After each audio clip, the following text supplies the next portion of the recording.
तक की वरिष्ठ संवाददाता एवं पुरातन छात्रा चित्रा त्रिपाठी जी को बहुत बहुत धन्यवाद।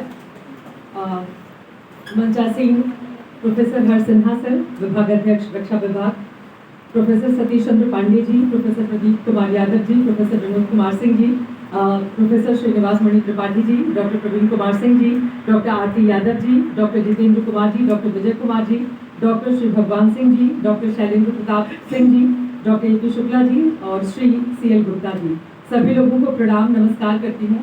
देखिए, मेरे लिए तो बहुत ही भावुक क्षण है, क्योंकि आज भी शिक्षा का जो महत्व है जिंदगी में, उसको नकारा नहीं जा सकता है। और आज हम बड़े चैनल में हैं, यकीनन देश में सबसे ज़्यादा देखा जाने वाला है आज तक। लेकिन जब भी कहीं जाते हैं तो लोग पलट के ये सवाल पूछते हैं, अच्छा पढ़ी कहाँ से हो, सब्जेक्ट क्या रहा है तुम्हारा। और कहीं भी मैं जाती हूँ सर, तो ये बताना बिल्कुल नहीं भूलती हूँ कि मैं गोरखपुर विश्वविद्यालय की रक्षा अध्ययन विभाग की स्टूडेंट रही हूँ और मैं वहाँ की टॉपर रही हूँ। अभी हाल ही में मुझे UK की पार्लियामेंट में बोलने का मौका मिला। 6 महीने हो गए जब हिंदुस्तान ने 75 साल अपने पूरे किए आज़ादी के वर्ष के, तो मुझे लंदन में आमंत्रित किया गया था। वहाँ पर पार्लियामेंट के भीतर हम लोगों की स्पीच थी, कुछ वहाँ के लोग थे और कुछ अपने इंडिया से गए हुए लोग थे। तो वहाँ पर 75 साल पूरे होने पर अपने देश के बारे में बताना था। हम सब के लिए बहुत गौरव का क्षण था वो, मेरे लिए पर्सनली, क्योंकि मैं सर भी जानते हैं कि मैं पूरी तरह से हिंदी बोलने वाली हूँ और कुछ आपके प्लस होते हैं, कुछ माइनस होते हैं, लेकिन मैं अच्छे से तैयारी करके वहाँ पर गई थी। 6 महीने पहले की बात है। फिर मैंने 75 साल आज़ादी की क्या हिंदुस्तान ने अचीव किए, क्या अचीव करना बाकी है, और जिस पार्लियामेंट में मैं बोल रही थी, मैंने वहाँ पे इस बात का भी जिक्र किया कि देखिए, एक वक्त पर आप लोगों का हमारे ऊपर शासन था और आज हिंदुस्तान जब अपने 75 साल पूरे कर रहा है तो हमने आपको अर्थव्यवस्था के मोर्चे पर पीछे छोड़ दिया है। तो आज हमारी ये पहचान है। तो जैसे ही मैं अपनी स्पीच देकर मंच से नीचे उतर कर आई, वैसे ही वहाँ के मेंबर ऑफ पार्लियामेंट थे जो इंडिया ओरिजिन है, लेकिन वहाँ के वो UK के मेंबर ऑफ पार्लियामेंट हैं। तो वो लोग 3-4 लोग थे, वो मेरे पास आए, बिल्कुल, अरे तुम तो बहुत अच्छा बोलती हो, कहाँ की पढ़ी लिखी हो। मतलब उनको लगा शायद मैं दिल्ली यूनिवर्सिटी या JNU की स्टूडेंट हूँ। तो सब लोग आगे कहाँ की पढ़ी लिखी हो और क्या है। तो फिर मैंने बताया कि सर गोरखपुर विश्वविद्यालय है, दीनदयाल उपाध्याय गोरखपुर विश्वविद्यालय, और मैंने वहाँ पर मैंने मेंशन किया कि रक्षा अध्ययन विभाग से मैंने पढ़ाई की है और मैं वहाँ की टॉपर रही हूँ। तो बोले तो पत्रकार कैसे बन गई। तो मैंने कहा सर, वहाँ पे जो सिखाया जाता है, आप जीवन में कहीं भी जाएंगे, आप हमेशा शीर्ष पर रहेंगे अगर आपके गुरुओं का आशीर्वाद रहा, उनका मार्गदर्शन रहा। और सबसे जो जरूरी चीज़ है, देखिए, ये लोग हमें सिखा सकते हैं, ये हमें बता सकते हैं, करना काम तो हमारा है। क्या हमारे सपने उतने बड़े हैं?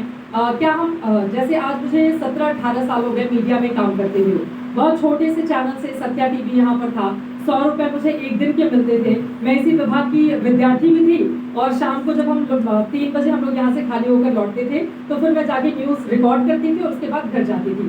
मेकअप कपड़े खुद सारे अपने होते थे। इस तरह से हम लोगों की जिंदगी की शुरुआत हुई। आज भले बड़े डिजाइनर हमारे कपड़े कॉस्ट्यूम डिजाइन करते हूँ, मेकअप आर्टिस्ट सब कुछ डिसाइड करते हूँ, लेकिन एक वक्त ऐसा था जब यहाँ से यूनिवर्सिटी से अपना काम धाम खत्म करके पूरे, मुझे नहीं पता कि आज की स्थिति क्या है, बट मेरे समय में तो बहुत पढ़ाई में तो हम लोग इस मामले में इस संस्थान का आशीर्वाद रहा है कि हमेशा क्लास में, चाहे हर सिन्हा सर हो, प्रदीप सर हो, विनोद सर हो, हमेशा मतलब रेगुलर बेसिस पे क्लास हुआ करती थी। हाँ सर, लेकिन मुझे वो भी दिन याद है जब आपको ट्रेन में किसी ने पान खिला दिया था और हम लोग मिलने गए थे आपसे। तो फिर यहाँ से हम लोग अपनी तैयारी करने के लिए जाते थे।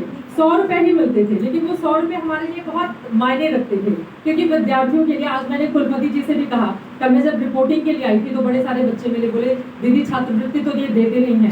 तो मैंने कुलपति जी से भी कहा कि सर ऐसा मत कीजिए, हमें भी छात्रवृत्ति का बहुत इंतजार रहता था और वो पैसे बहुत काम आते थे, क्योंकि हम उन विद्यार्थियों में से रहे हैं जिन्होंने सेकेंड हैंड पर किताब खरीदी है और कभी इस लाइब्रेरी, कभी उस लाइब्रेरी, अलग अलग जगहों पर जाकर हम लोगों ने पढ़ाई की है, नोट्स बनाए हैं।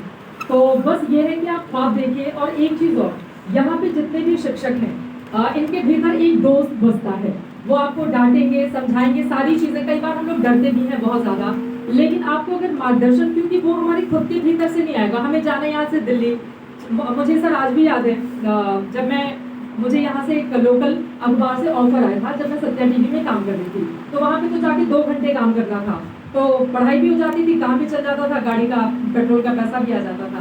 तो फिर जब मैंने यहाँ से निकल के एक मेरे पास एक अखबार से ऑफर था, तो मैंने कहा कि सर नहीं, अखबार में काम नहीं करना, गोरखपुर में काम नहीं करना है।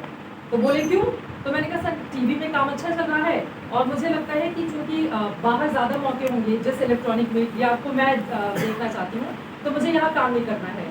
तो इसीलिए मैं सर आपका धन्यवाद देती हूँ। अब बच्चे रहते हैं, इतना तो समझ में नहीं आता है ना कि किससे कैसे बात करनी है, फिर भी मैनर्स थे लेकिन इतना नहीं पता रहता है। तो मैंने उनको मना कर दिया कि सर यहाँ काम नहीं करना है। उन्होंने तुरंत पलट के कहा कि इस लड़की के बहुत पर निकल आए हैं और इसको समझ में नहीं आ रहा है कि ये कैसे जाएगी दिल्ली।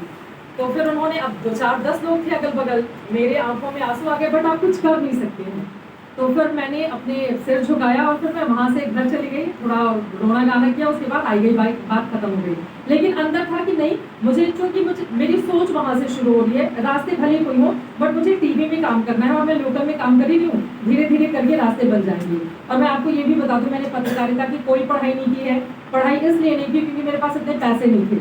मैंने दैनिक जागरण का इंस्टीट्यूट था, मैं वहाँ पे एग्ज़ाम देने दिल्ली ज़रूर गई थी, लेकिन वहाँ पर जाकर जब फीस का मैंने पूरा देखा, अच्छा 1,30,000 ये साल भर का खर्चा, ये वो दुनिया भर का, तो टोटल जब मैंने जोड़ा तो फिर लगा कि इतने पैसे तो मेरी शादी के लिए रखे हुए हैं, अगर वो मैंने निकाल लिए तो फिर मेरी शादी कैसे होगी। तो फिर बहुत बड़ा अमाउंट था और घर में इतनी कोई फाइनेंशियल हमारी बहुत स्ट्रांग नहीं थी। तो फिर मैंने खुद डिसाइड किया कि नहीं, अभी ये बहुत बड़ा अमाउंट है, मैं इसको खर्च नहीं कर सकती हूँ। तो उसके बाद मैंने एग्ज़ाम ज़रूर दिए, नोएडा में जाके घूमी फिरी, वहाँ के बड़े शहर का सपना देखा, लेकिन फिर मैं वापस चली आई। BA 3rd ईयर में थी उस समय। फिर मैंने डिसाइड किया, सर से भी बात हुई कि मैं यही डिफेंस स्टडीज़ से MA करूँगी और फिर कुछ बनना था अपने। देखिए, आप लोगों के सपने इतने बड़े नहीं होते, ये लगता है कि पहले पैरों पे खड़े हो जाओ, उसके बाद फिर आप जो सोचते हो और पढ़ाई लिखाई करो, उसको विस्तार दो। उसके बाद मैं डिफेंस में आई, सब लोगों का बहुत सहयोग मिला और मेरे लिए आज भी, मतलब जिस तरह से मेरे लिए पत्रकारिता में रामनाथ गोयनका अवार्ड है, जिस तरह से UK की पार्लियामेंट में जाकर बोलने का मौका मिला, जितनी उससे कहीं ज़्यादा बड़ा डिफेंस स्टडीज़ से मिला हुआ वो अवार्ड है जिसने मेरे भीतर हमेशा ये जिंदा रखा कि मैं टॉपर हूँ और मुझे जहाँ कहीं रहना है वहाँ पर मुझे हमेशा टॉप पर रहना है। तो वो अपने भीतर लेकर जो चलने की शक्ति है, इसी डिपार्टमेंट ने दिखाया था। फिर मैंने आके यहाँ पर पढ़ाई की और 2 साल मतलब यहाँ पे MA में लगे। एक और वाक्य जिसका मैं, कोई शिक्षक आपकी ज़िंदगी कैसे बदल सकता है, इसीलिए मैं कहती हूँ सर से डांट सुनो फिर भी उनके पीछे पड़े रहो कि सर बताइए इसका मैं क्या करूँ, ये समझ में नहीं आ रहा है, आप मुझे बताइए। एक बार इग्नोर करेंगे, 2 बार डांट भी दे तो कोई बात नहीं, हम लोगों ने भी बहुत सुना है, लेकिन आप पूछते रहिए, क्योंकि आप पूछेंगे, हो सकता है 2-4 बार में एक कोई बात आपको ऐसी समझ में आए, सुनने में आए, जिससे आपकी ज़िंदगी बदल सकती है। मैं वो वाक्य आप लोगों के साथ ज़रूर शेयर करना चाहूँगी। 2006 की बात होगी, 2006 में ही ETV हैदराबाद गई थी, लेकिन मेरे पास दोपहर में फ़ोन आया, मैं अभी यूनिवर्सिटी से घर गई थी, बहुत थक जाते हैं हम सब लोग, आप जानते ही हो, और मैं सत्या टीवी में 3 दिन एंकरिंग करती थी, रोज़ का नहीं था। मैं चाहती तो रोज़ थी कि रोज़ 100 रुपये मिलेंगे तो हफ्ते के 700 हो जाएंगे, बट रोज़ वहाँ पे मौका नहीं मिलता था, तो हफ्ते में 3 दिन एंकरिंग करती थी। फिर मैं घर गई तो तब तक हर सर का फ़ोन आया कि अरे तुमने ETV आज अखबार में देखा, ETV के लिए निकला हुआ है न्यूज़ एंकर का, तुमने भरा? तो मुझे जानकारी नहीं थी। मैंने कहा कि नहीं सर। तो बोले कि नहीं तुम सत्या में काम करती हो, तुम अपना रिज्यूमे डाल दो, हो सकता है कुछ अच्छा हो जाए। तो अभी मैं घर गई ही थी, लेकिन एक होता है ना कि आप किसी की रिस्पेक्ट करते हो तो अनमने ढंग से ही सही, अच्छा सर का फ़ोन आया है, वो बोल रहे हैं तो मुझे कर देना चाहिए। फिर मैंने अपना रिज्यूमे उसी दोपहर में गई, अपना घर पे तो निकलता भी नहीं था रिज्यूमे, बख्शीपुर गई, वहाँ से फिर रिज्यूमे निकलवाया, फिर अपनी CD जो थी सत्या टीवी गई, वहाँ से CD DVD CD उस समय चलती थी, वो लिया, फिर उसको करके मैंने पोस्ट कर दिया ETV हैदराबाद के लिए। फिर वहाँ से 10 दिनों के बाद जब उन लोगों को मिला तो फ़ोन आया। ये कहानी मैं सिर्फ इसलिए बता रही हूँ क्योंकि ये बहुत छोटी बात है, लेकिन आपकी ज़िंदगी कितना बदल देती है, आप इससे कुछ सीख सकते हैं। फिर वहाँ से 10 दिन के बाद फ़ोन आया कि देखो UP के लिए तो सिलेक्शन हो गया है, बिहार के लिए खाली है, क्या तुम बिहार के लिए जाओगी?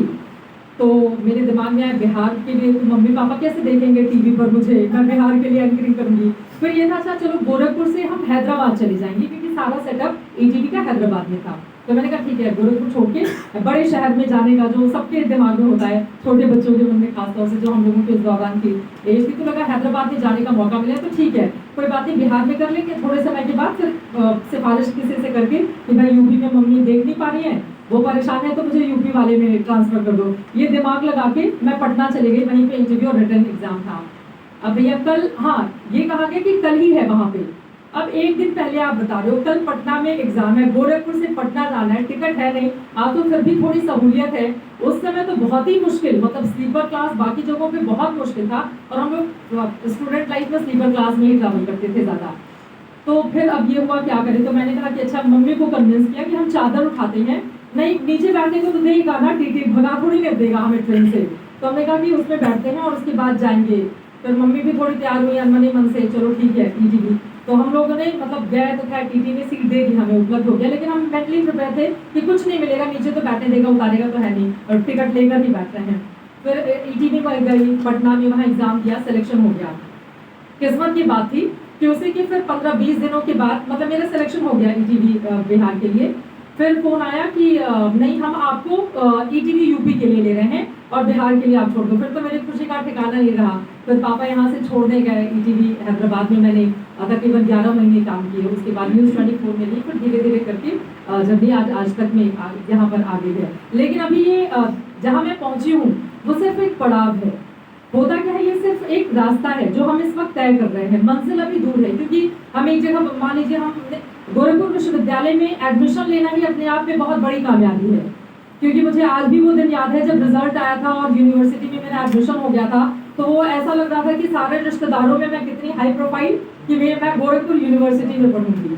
तो जब यूनिवर्सिटी में आ गए तो उसके बाद फिर एक दूसरा चरण शुरू हुआ, तीसरा हुआ, धीरे धीरे करके फिर हम आज तक में पहुंचे। लेकिन अभी वो सिर्फ ये सारे रास्ते हैं, मंजिल अभी बाकी है।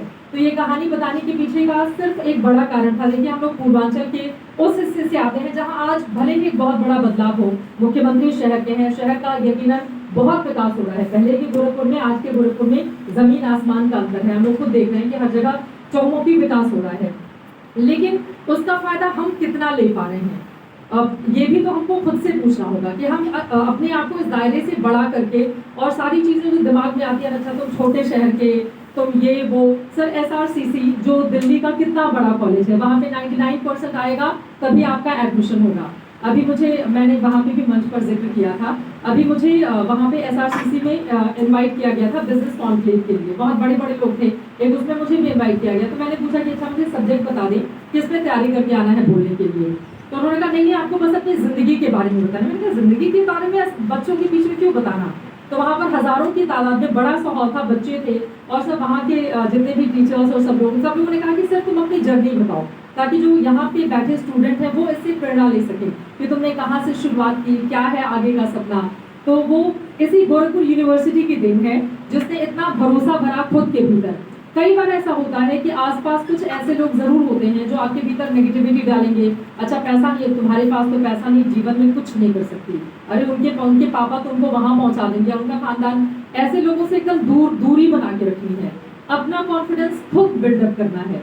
अपने मार्गदर्शन के लिए आप लोगों का ये सौभाग्य है, आप जैसा कि सर ने भी बताया, यहाँ से मैं, अमृता जी, 2 लोग हैं, रवि यहीं पे बैठे हुए हैं हमारे साथ के हैं, बहुत सारे लोग और भी हैं।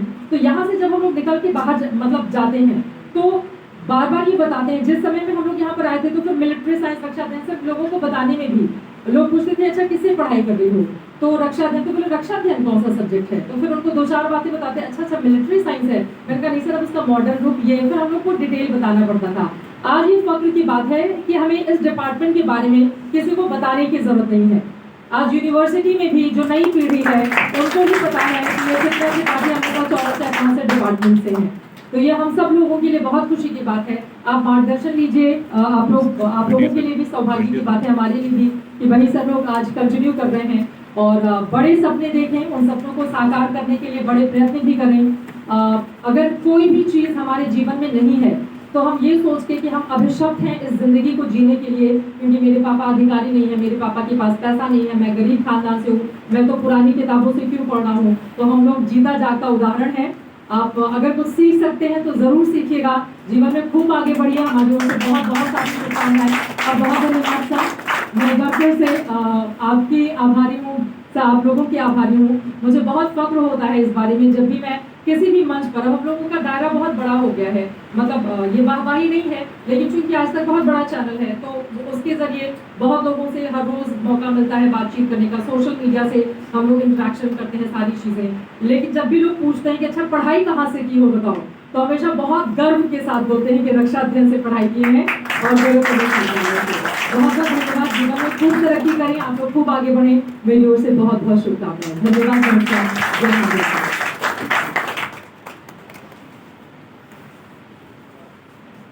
बहुत बहुत धन्यवाद चित्रा जी।